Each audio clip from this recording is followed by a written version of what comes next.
Good afternoon, all, and welcome to the webinar hosted by Numerical Analytics Instrument Private Limited. So, this is a series of webinar we were conducting throughout the past 3 or 4 months for the students of IBDP and IGCSE. So, this is a part of that series only. Today with us, we have Miss Greta Gomes. She's HOD of Mathematics, Estonian International School. She is also a TQ trained trainer. She is well versed with the technology of Texas Instruments, and today she will be taking you to the experience of transformation of functions using the TN-SPICE CX2. So over to you, Greta. Thank you, Hassan. I hope I'm audible. Yeah. Okay. So I welcome all of you on board for this 1 hour of fun on transformations of functions. Good afternoon to you, Revati, as well. Yeah. So to introduce you to functions and transformations of functions in particular, you should already be aware of the basic functions, right? And once you're aware of the basic functions, there are almost close to 11 basic functions if you would consider them in the following order, as in linear, quadratic, cubic, reciprocal, rational, trigonometric, a modulus, and so on. You can also have a combination of functions. Those are called composite functions, and we then move on to transformations of functions. Okay, so transformations of functions is understood by these movements. Okay, these small arrow keys illustrate the same. Now, a beautiful document I found from TI illustrates to you, okay, the different kinds of functions here. All right, and I will ask Hassan to share the document with you. And if you have a look, this is what I found from the TI website itself. Okay, it's called families of functions. So you can see the very basic functions here that I was talking to you about: the quadratic, absolute value, square root, the reciprocal, cubic, cube root, the exponential, right? And when the exponent lies between 0 and 1, if the base is when the base is lies between 0 and 1, when the base is e ln x, then you have the semicircle, the greatest integer function, and the generic piecewise function.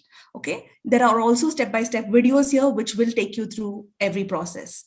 All right, to begin with, let's just play around with the base functions. So I had already done this before, wherein I had graphed y is equal to x square, and then I thought, okay, let me see the very basic movement of what happens to y is equal to x square. That is, if I take a quadratic function and I move it 2 units up, what happens? And if I take a quadratic function, the same blue function, and I move it to 3 units down, what happens? So let's just try that. Let's just try these basic elements out. So I encourage you to go to doc 41, okay, and go ahead and press graphs. So if you want to go ahead and put in your very basic function, one among the many 13 which I showed you on this slide, right? Here. So we are dealing with the basic, that is the parent function, okay? So go ahead and plug that in. So x square, x here and square here, and hit enter. Okay, and then of course you can always do your plus or minus, or hit tab to get the the function key, and then go ahead and press plus or minus accordingly. So if you want to hit, let's say, +1 and watch that movement, you can see that happening.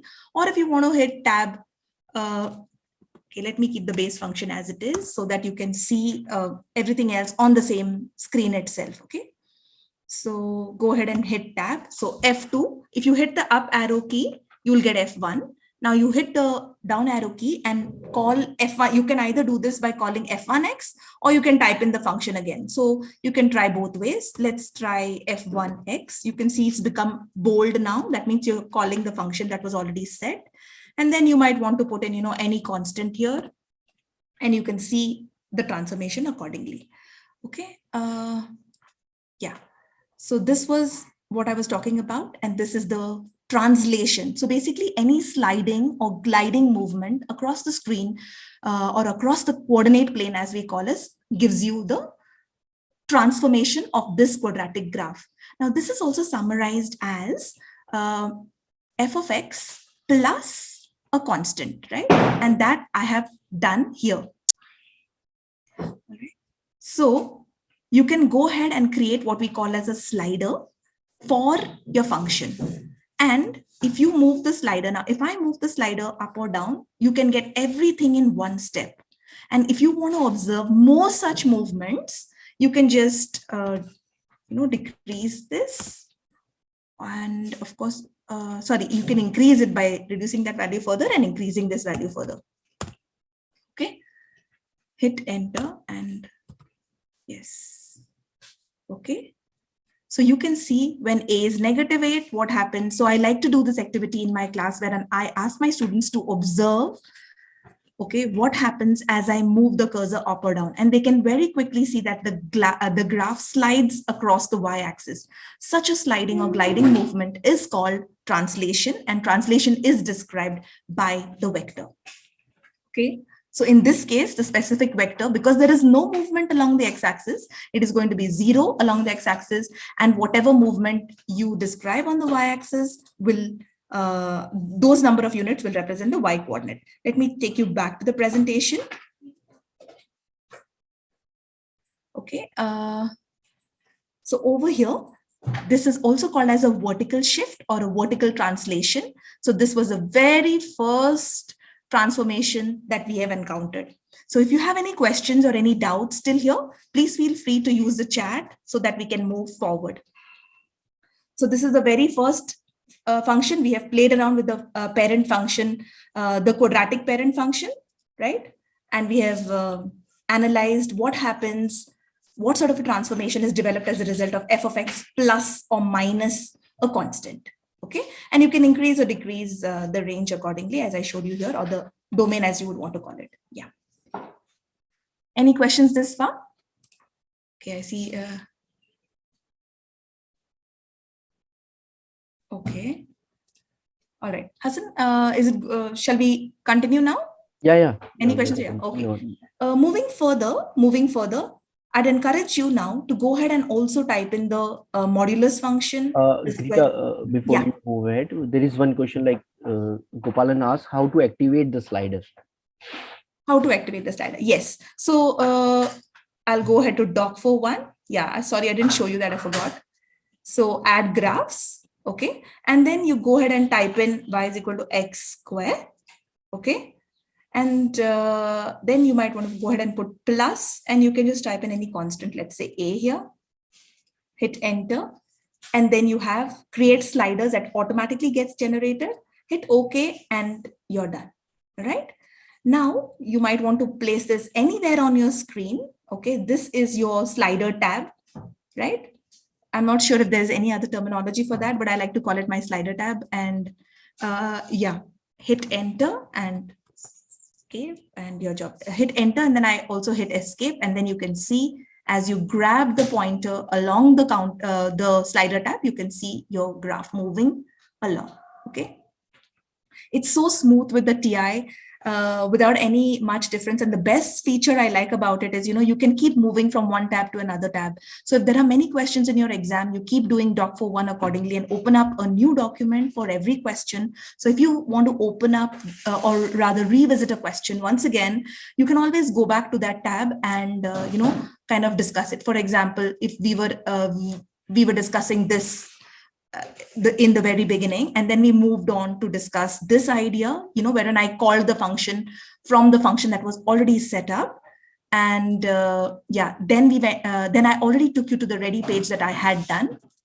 Then of course you can move on to the page that we were discussing. That is this one. Okay. Yes. Any other questions so far? Are you comfortable with the slider? Please make sure that you are able to move fluently, because this took me some time initially when I was new to this calculator. But once you get it, nothing like it. So just make sure you know how to move it, and you can also change by double clicking here your values. Like if you want to know, okay, you have no time to kind of slide, or just hit a -1, enter accordingly. Okay. Sometimes questions are of that nature. They want you to find out the value at a specific point. Now, the best feature about the graph in the TI is the simultaneous table that you can also generate. Okay. So for example, let's say you wanted to know the table associated with these values. Many a times in the IB and even in the IG, you will get questions like find the point on the transformed graph. So it's always nice to see, okay, when X was 1, you know that on the transformed graph, it took a value of 0 and so on. Okay. This feature is, and you can always hit Control T and Control T again, and you have your original graph back. Okay. And I'd like to show you this feature in the very first graph as well, because you can see what happens when X takes a specific value, and then what happens when X takes the value Y square, right? So when X is 1, you know that Y is 1, correct? And you move a little further and you know that, okay, in the transformed graph, Y takes the value 3. It's no longer 1, all right? And yet again, in the other transform graph, it takes, that is in the graph F3, wherein you had the function defined as x square minus 3. You have the Y coordinate there as -1. So in one step, you have everything ready for you. Okay, and then Control T and you have your graph cascading at you there. All right, so that was the very basic quadratic function. And if you know how to do it well with one function, then obviously you're not going to find it difficult with any other function. Okay. Yes, I'd encourage you now to go ahead and try any other function. All right, let's do it together. So let's look at, let's say 1 upon x. Okay. There is a special relationship I share with the 1 by x graph, or rather I like it for a particular reason, and you will see that shortly. Okay, so let's go ahead and open a new document. All right, and you can get the template under the division sign here. Okay, so 1 upon x. Go ahead and hit enter. Now, many a times when students are asked to graph the function, they often draw this above the y-axis. That's important for you to understand that it is not touching the y-axis. The graph, actually, there is a break in the graph when x takes value 0. And that is also obvious, or rather, I shouldn't say obvious, but if you inspect the function carefully, right? If x takes the value 0, you get 1 upon 0, and that tends to infinity. You can always do a menu and go to, you can go to menu, option number 4. Okay, and you can go to zoom box to see this very clearly. Okay, so I tell the students to always check the graph carefully. All right, you might want to do it once again. Yeah, so you can see that the curve approaches the x-axis as x gets larger. However, it never actually touches the x-axis. So it's a discontinuous graph. There is a break in the graph. Okay. Now, I'd encourage you at this point to go ahead and type in y is equal to x. Okay. If you fold the function now across the line, y is equal to x, you will see that one arm, right? One arm of the graph is a mirror image of the other arm. And that is why this graph is so beautiful, because it is a self-inverse function. Okay. So you can go ahead and also transform this function. So that is what I'd encourage for you to do. So if you want to, or rather have a new graph, you can just call in f1x. Okay. And hit plus. Now, since you're already familiar with the slider, go ahead and hit A. This made it very easy for me in the class when I wanted to explain different kinds of rational functions, simply because the reciprocal function, as we call it, is a special case of the rational function. Okay, and you will see shortly what I mean by that. So again, you have your slider ready here, and you can see now, how your graph actually moves, right? So what happens when when A takes a value -1, -2, -3, minus or +1, +2, +3, okay? What is the relationship between A and any of the asymptotes, if at all? Are some of the questions that would help you answer, the graph will help you answer as you transform it, okay? Moving on, let's now take, let's say we want to try the square root of x function, okay? Go ahead and let's try that out.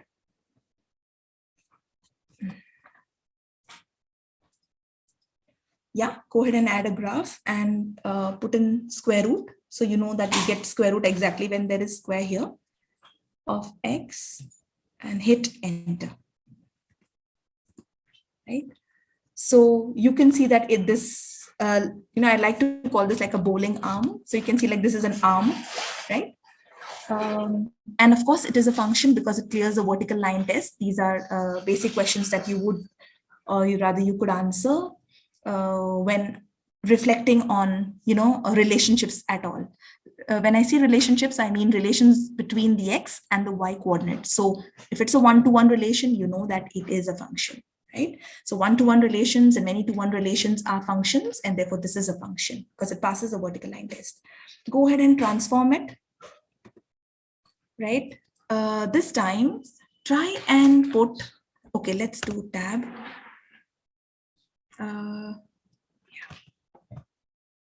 Okay, call F1, F1. And you might want to go ahead and this time, instead of putting the constant outside the function, put it with the variable itself. That means x, let's say minus c. Okay, and I'll create a slider for c. Now, let's take our slider tab and, okay, now as I move c, what do you observe this time? Okay, so I'm doing a transformation one at a time. If you observe, like I don't want to confuse you with too many variables. I can also do the same thing in one shot, which I will be doing later so that you can have a look. So if you want to understand the basics of transformations, it's always good to take one variable at a time. Okay, and you can see that, okay, as c takes positive values, what happens to the graph? Okay, as I move the slider more and more to the negative side, what happens to the graph? Okay, so such a transformation is called a horizontal shift, okay, or a horizontal translation.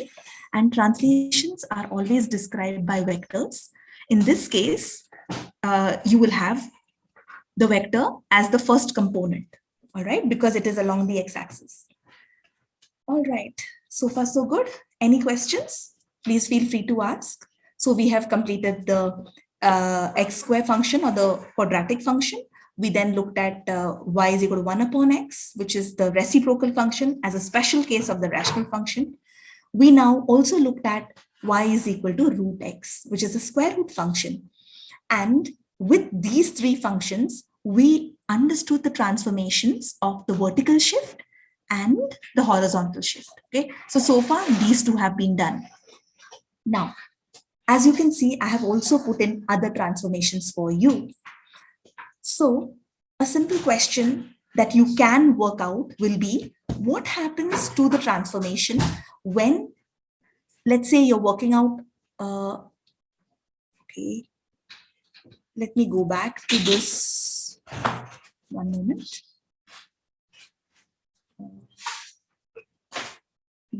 Yeah, 1 second, okay, yeah.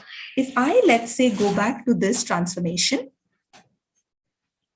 okay, and I press tab, right?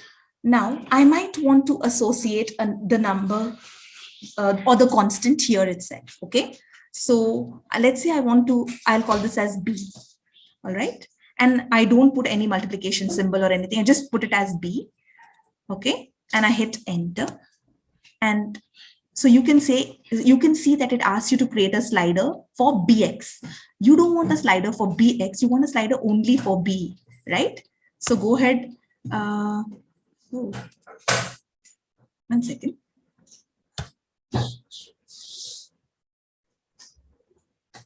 Okay, this. All right, so let me see whether if you put a multiplication symbol here, it gets any better. Now you can see that it asks you to create a slider for B, right? In the earlier case, if you don't put a multiplication symbol here, you get a query here wherein it asks you to create a slider for BX. So you might have a problem in that case, okay? So now, since you just want to investigate what happens if a graph is multiplied by a quantity, or rather f of x is multiplied by a quantity, by a constant rather, okay? Now, what I'm going to do is I will set a to be 0 so that, you know, you don't confuse yourself. I could have deleted it there as well, but I don't want to confuse you. So I've just placed it as 0. And now I want to move B, all right, and see what happens. So you can see when B is 1, correct? When B is 2, when B is 3, right? And just for comparison, what I'm going to do is I will just put out the graph of the basic quadratic there so that you can compare it easily, right? And let me just increase this. Yeah.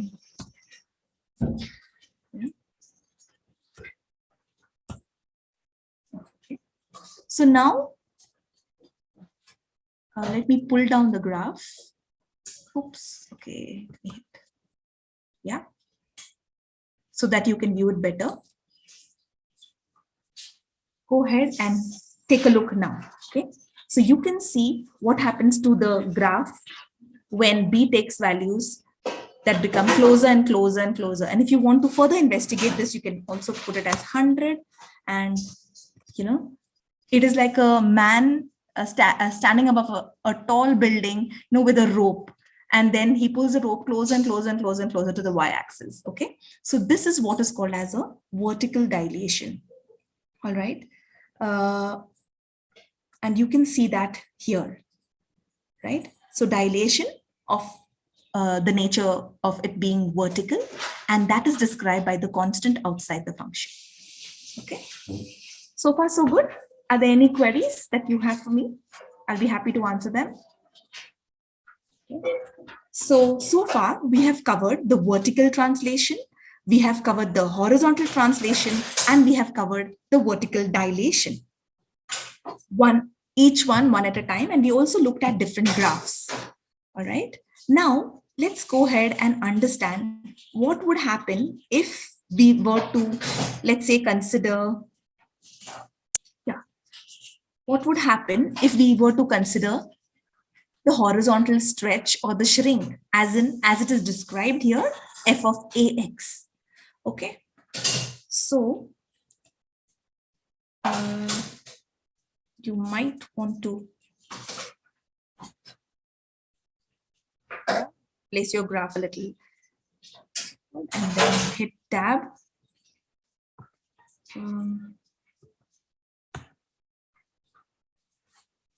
Oops, I don't seem to be getting my, yeah, now it's here. So over here itself, go ahead and make the change. That means you want to now put in another variable. So let me call it plus C. Okay. Right. And it's asking you if you want to create a slider, go ahead and say okay. Okay. Now you can see that there's an overlap. No worries, just pick it up and place it here. Okay. You can see that C is 1. So what I'm going to do now is I'm going to, I'll just place, hit enter and escape. And then over here, go ahead and hit B as 1.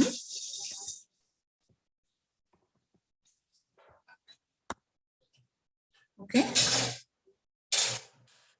And I'd also go ahead and put A as 0.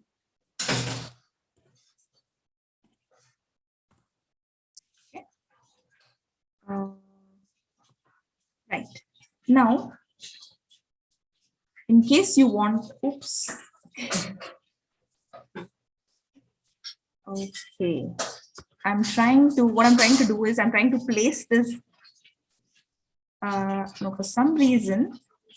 Okay, I think I will need your help, Hassan. Did I I'm just trying right to click? place. Just right No, I'm click trying and to move. place all the sliders one below the other. Right click and move. Okay, great, thanks. Yeah. Okay, so there you go. You've got the hint. All right. Now I have set A as 0. Okay, so technically this doesn't matter to you. I have set B as 1. Okay, so you can see that I'm only trying to understand what will C do to the graph. So go ahead and okay, increase C and then decrease C to see what happens to the graph. Okay, so what do you observe? Right? Students often say that, okay, this is a horizontal translation. Okay, now we've already discussed the plus sign, right? So let me change that to multiplication.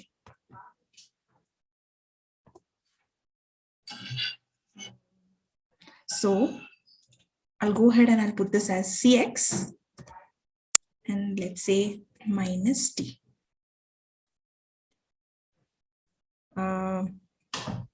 Okay, this is not a very good graph to kind of get this idea, but never mind.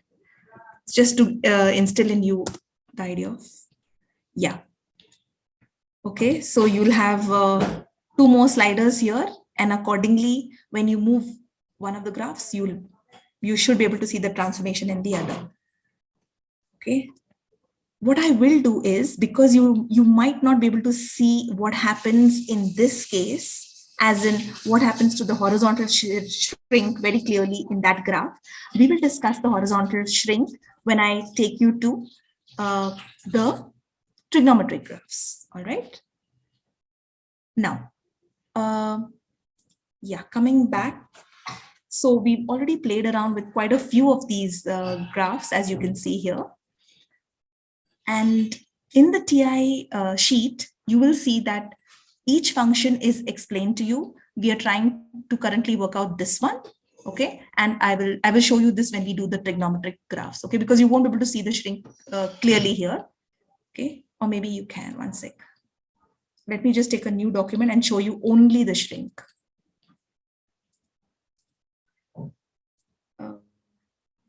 So if I go ahead and I type x, right? If I type cx the whole square, you should be able to see it. Okay. But of course, you can make that out clearly when I do. Yes. So you can see that I have not put the bracket clearly here. Yeah. Hit enter. And so Greta, you need to put multiplication sign between. Yes, correct. I always forget the multiplication sign. Yeah, thank you. It happened even when I was doing my trigonometric functions today itself. Yeah. So go ahead and hit the multiplication sign, students. Okay, and go ahead and also, one second. Yeah, do this. There you go. So hopefully it should work now. There you go. Thanks, Hassan. Okay, so you don't want that there. You can cut it up. No. How do I delete this? Yeah, Delete. right. There you go. Okay. So go ahead and increase your values here. Okay. And then decrease your values here. Now you might argue saying that, oh, it was the same thing as if you multiplied the entire x square function with the constant that was outside. So therefore I say, no, it's best to study horizontal dilation using trigonometric functions, or for that matter, even square root, I think. Yeah. So quite a few functions that we've covered here. I encourage you to also kind of move on and study for yourself the logarithmic and the exponential functions. Okay. Next, some more transformations are the reflection in the x-axis and the reflection in the y-axis. This is again, this is again best studied individually for you to understand this better. You can also see this through a movement of a point. Okay. So the reflection in the x and y axis is directly obtained by putting the negative sign. So you know that if it is in the x axis, the negative sign is outside the function. And if it is in the y axis, the negative sign is inside the function. Okay. This is what we just discussed. If you have a scale factor outside the function, you'll have a vertical stretch. This is what I am going to show you with respect to the trigonometric graphs. Okay. This is just a specific example to understand what happens when you take the number, what happens to the scale factor. Okay. And then I have put out the notations for you here that I took from the TI website. All right. And it tells you clearly, we as in this is vertical, the movement is vertical. All right. There's a vertical stretch. Sorry, there's a vertical translation. Here there's a horizontal translation. In this case, there's a dilation. All right. And so on. And there are combinations of these as well. Now, yeah. So you can experience different movements of transformations depending on the value that B takes. So if B is taking a positive value or B is taking a negative value, accordingly, what happens? We've discussed this. We've discussed this case as well. And we've discussed a combination of this as well. Okay. Part of this is what I have covered with you, wherein we looked at, f of x plus 2, x square plus 2, and so on. Okay. Now, the same thing I tried to show you using the exponents, right?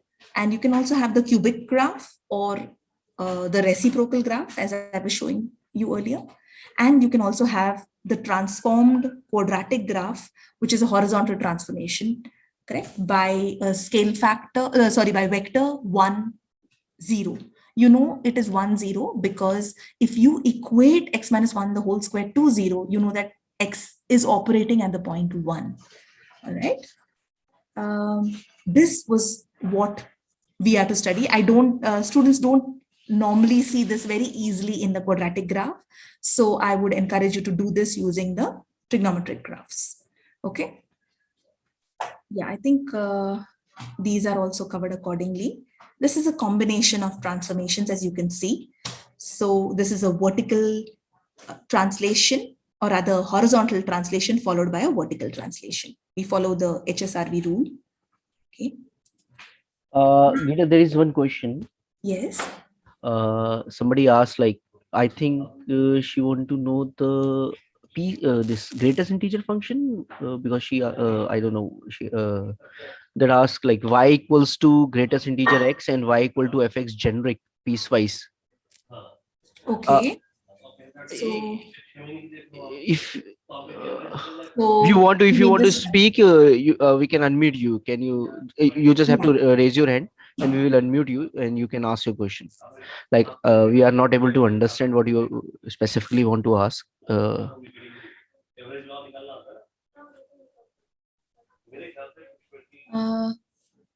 Yeah, there's an anonymous attendee. Okay. What is y is equal to? I think 12 and 13th. Okay, so what you can do is when the sheet is shared with you, right?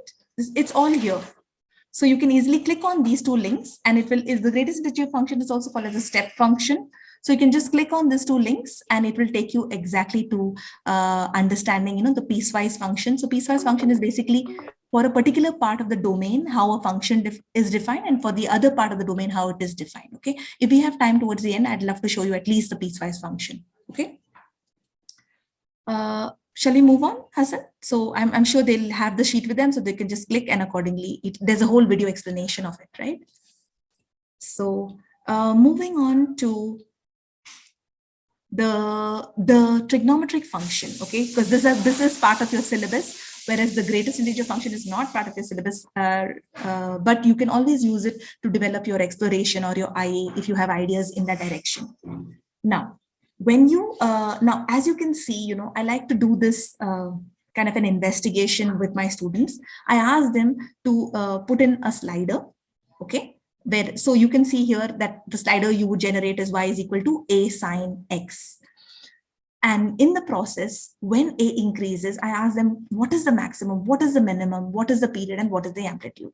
So once you know the terminology associated with a trigonometric function, as in maximum, minimum, period, amplitude, frequency, all of the terminology associated with it, right, the principal axis, then you will be able to follow how the function looks, and as it gets transformed, the meaning associated with amplitude. All right. So from here, they can easily conclude later, post investigating the graphs, what the amplitude of the respective graph would be. So I'd like to take up at least one of these to show you what happens. Okay. So I had done a bit earlier, and you can see, yeah, 1 second. This is, yeah. So A is 1, B is 1, C is 1, and D, of course, is -1. And hence the graph has gotten translated. Okay. So you can see that you'll get all the sliders towards one end, and then you can just right click on it and move it along. All right. So let's do this just to understand it better. Hit doc41 and create a new document. Add graphs. Go to A sine. Okay. Now there's a way in which you put this in as well. So A multiplied by sine. Okay. Now many students put the function in as bx plus c, but I encourage them to write b outside the bracket. Okay. So b times x plus c plus d. Okay.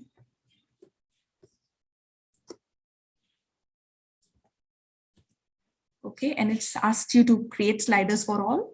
So you know that you have generated the function correctly, right?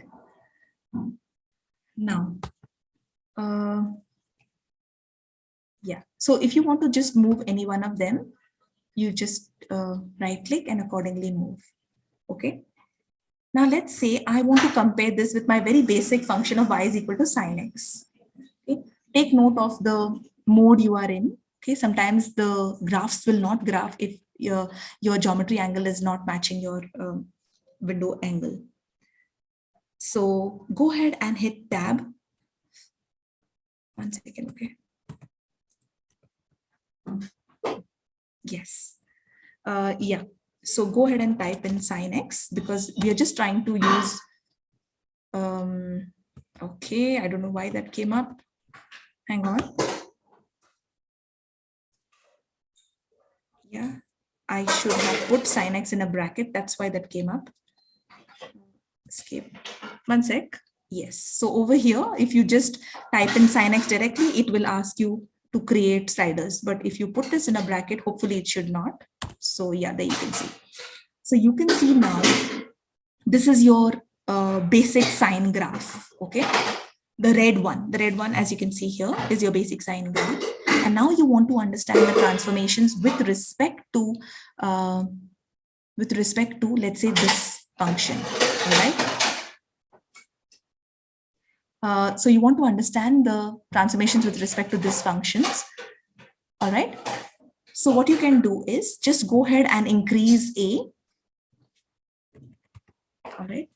And you can see what's happening to the graph, right? Now make it 0 and you can see what happens, and then make it negative and then you can compare. All right. So, and a good exercise here, students love to play around with this. So a good exercise here is, I ask the students, keep adjusting the quantities so as to overlap B or the blue graph over the C graph. All right. And then the C graph over the B graph. Now let's just understand a little bit of terminology further here. Okay. So you will see that the number sitting next to X, okay, whatever number is next to X. So that's the reason I was telling you earlier that when you're putting in bx, make sure your b is outside the bracket, because you will see shortly when I show you the general function y. Okay, so over here you can see, as I've already shown you here, b affects the period. Okay, the period of the function is 2 pi by b, and b affects the period. All right, just as the number that sits outside here affects the amplitude, in this case the number that sits outside, the modulus of this number is what becomes your amplitude. Okay, now as you can see, it's building up.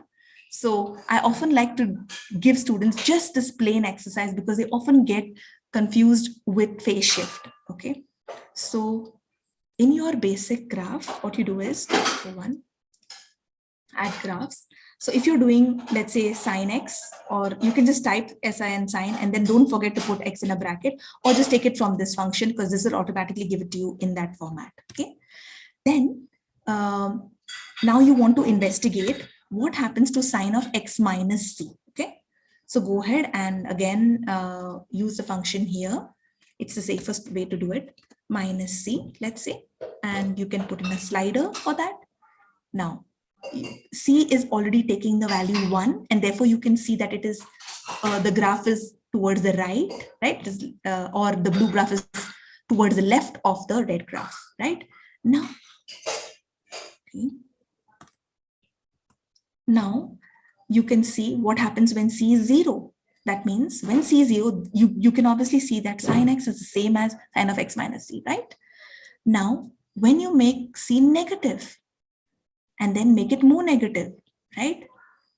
It really feels like a nice ripple effect. Okay, so you can see that there is your horizontal translation here. Okay, now let's say you want to, hang on, you want to perform c multiplied by x. All right, so go ahead and type in c multiplied by x and hit enter. Okay, so over here, if you go ahead and reduce c to 0, what happens to your red graph? So you get sine 0. Okay, then make it 1 and you get sine x. Make it 2. So this is used to ask yourself how many periods of the graph exist in one period of the blue graph, or rather how many times is the red graph repeating itself to kind of accommodate one entire cycle of the blue graph. Okay, this is very useful to teach period. All right, and you can see that also affects the frequency. Okay, yeah, so through this you can understand, as I had shown you earlier, through this you can understand this part, that is the horizontal stretch or the horizontal shrink. Okay, remember the scale factor will always be described in the opposite format, as in this case the scale factor will be described as 1 upon a. So vertical shifts are described by vectors, horizontal shift is again described by vectors. Dilations, vertical or horizontal, are described by scale factors. Okay, reflections, of course, are described by the negative sign, as you have seen in the earlier slides. So we have covered this as well. And we've also summarized this. Okay, we've also looked at this parts, and this is done, right? We were talking about plus or minus. Okay. You might also want to try out minus pi by 3. Okay, because we just tried out numbers, so you might also want to try it exclusively, separately. Just go ahead and punch in minus pi by 3 and check and see what you arrive at. All right. Now, so y is equal to sine x minus c is a horizontal translation of y is equal to sine x. This is the vertical translation of y is equal to sine x, and y is equal to sine of x minus c plus d is a translation of sine x in the vector CD. This is what I was telling you. So the movement of C affects the x-axis and D affects the y-axis. All right. with that, we then have other graphs that we can, with that, just give me a moment. Yeah, sorry. So with that, we have other graphs that we can, that we might want to try out the same transformations, okay? And your summary here, all right? Now I do have a bunch of questions that you do get from an exam perspective. So I'd be happy to try that out for you, all right? You might want to reflect on this for a moment and I'll be happy to take your questions as well. Yes. Any parts that you want me to repeat? Okay. You can feel free to use the Q&A to type in your questions while I also show you some other features of the TI Inspire and how you can use ready-made graphs and also use it for applications. So what you can do now is, let me open up. Yeah, let me go to doc, open document, and I have saved earlier. Yes. Yeah. So you can see transformations of logarithmic functions. I know I had asked you to also try this out, but just in case, you are one of the lazy type of student who doesn't want to go ahead and punch in all of this, you can have the ready-made TNS files, as we call it. Okay. And you can see what happens when you decrease B, and what happens when you increase B. How does it affect the logarithmic graph? Okay.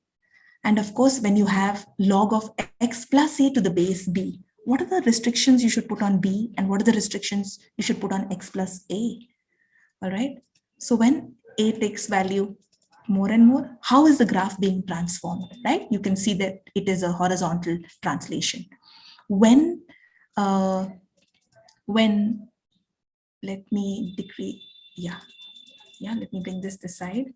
And now you can see when I make B less, what happens, and when I make B more, what happens, okay? It almost feels like a bending movement, right? If you were to touch your toes, it almost feels like a bending movement if you try to kind of simulate this yourself, okay? So this was the TNS file for logarithmic functions. Let me go ahead and show you something that you could do with respect to, a toolkit idea for your IA. So this is something that I really loved. Yeah. So trigonometric transformations, and this is a simulation.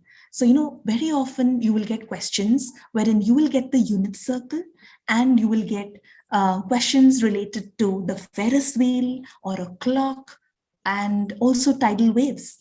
And you can see when I start animation here, you can see how beautifully this is represented onto the time in minutes and the height in feet, okay? This is a classic example of a tidal wave graph, okay? Or also, as I said earlier, the Ferris wheel. So when you play around with this, you can stop it at any point.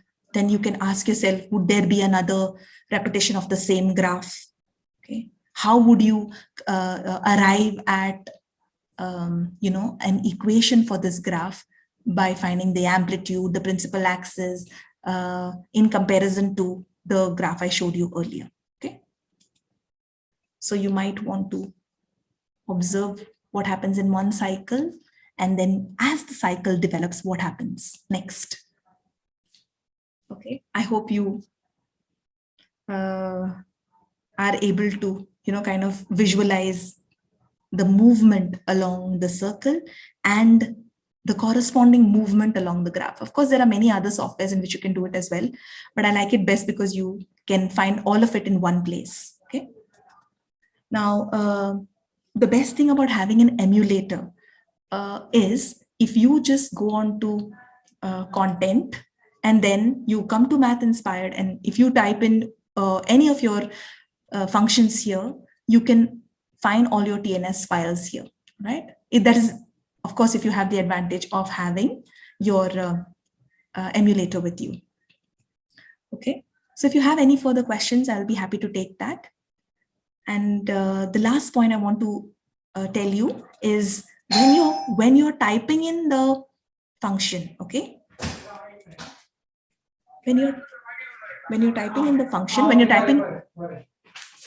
typing in the, just give me a moment, students.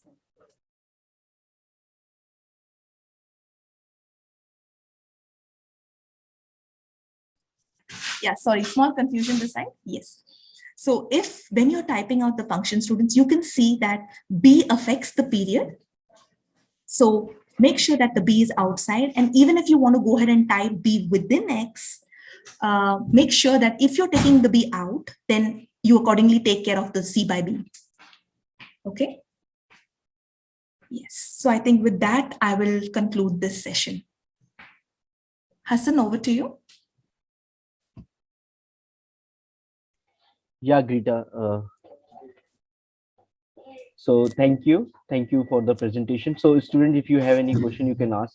There is one question. Can you explain the general sine function again? I think that will take time to explain the whole sine function again. Any other question? We will. We can listen to all the questions, and as much as I can go ahead and explain, I would love to do it. Okay. Yeah. Yeah. Go ahead and take a moment to type your function, students. So I'll be happy to take you through it.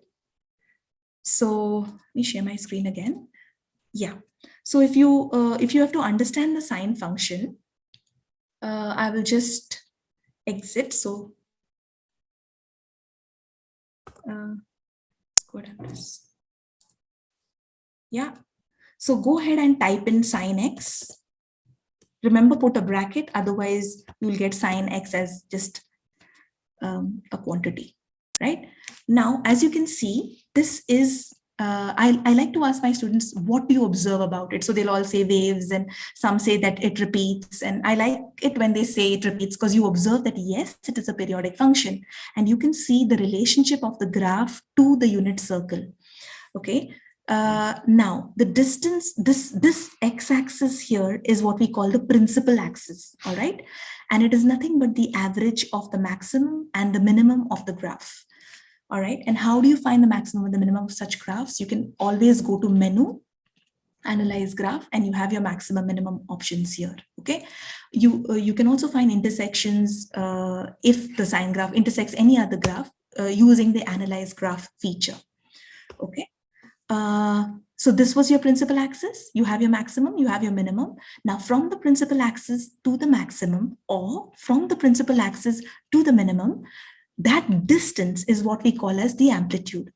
So in the graph here, let me just take, yeah. So when you see y is equal to a sine x, right? Where a is not 0, because if a is 0, then you don't even have a function. You just have y is equal to 0. And what is y is equal to 0? It is the equation of the x-axis, right?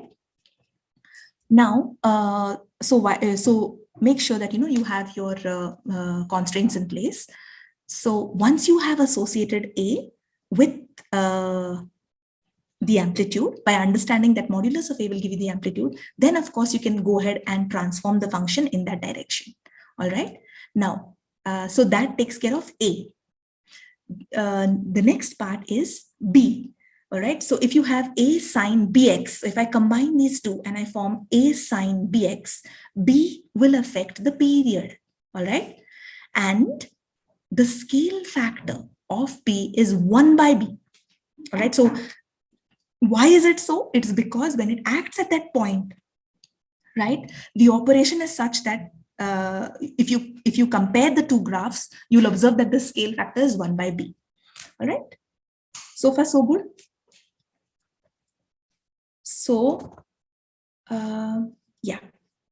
So over here, it will be a good exercise for you to just type in y is, or rather this is equal to a sine x. Okay. And remember, I keep making that mistake, and my students keep reminding me to put the bracket there. All right. And you can see I have also made that mistake again, I think. So please go ahead and for safety, just go and put a multiplication sign here. Okay.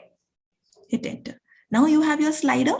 So now you can see what happens for each of the features of the graph. So I'd encourage you to do it separately. Okay. To do what separately? I'll just show you this part. To do each of these separately. That means first you just take the graph with y is equal to a sine x, or then you go ahead and type in y is equal to sine bx and see what happens. Okay, this x minus c you can do the last. All right, go ahead after you've typed in a sine x, and then once you've typed in y is equal to sine bx, then you can go ahead and type in sine x plus d. Okay, and see what happens to the graph. And finally, bring in y is equal to sine x minus c. Okay, and then you will see the wave movement that I was showing you earlier. This affects the phase shift of the graph. The c affects the phase shift of the graph. Okay, so I think that hopefully that should have answered your question by now. Yeah, Hassan, any more questions? No, Greta. Yeah. Is there any other question do you want to ask? If not, thank you all for joining the session. I hope you liked the session and you enjoyed this. And we will be uploading this session to YouTube. You can go there and you can check the YouTube page of ours to get more videos as well. Like previously, we have done many webinars. So let me just share that YouTube link in the chat so that you can go and you can check. Yeah. Hassan, with this recording, you can also go ahead and share the PDF that I was talking about. Yeah, I will also mail you separately all the PDFs. Don't worry. Yeah, all the participants will get the PDF files that Gita was using, and the recording will be available on the YouTube page on Monday. Okay. So thank you for joining. Bye. Thank you, Greta. Thank you, Hassan. Thank you, Revati. Thank you, students.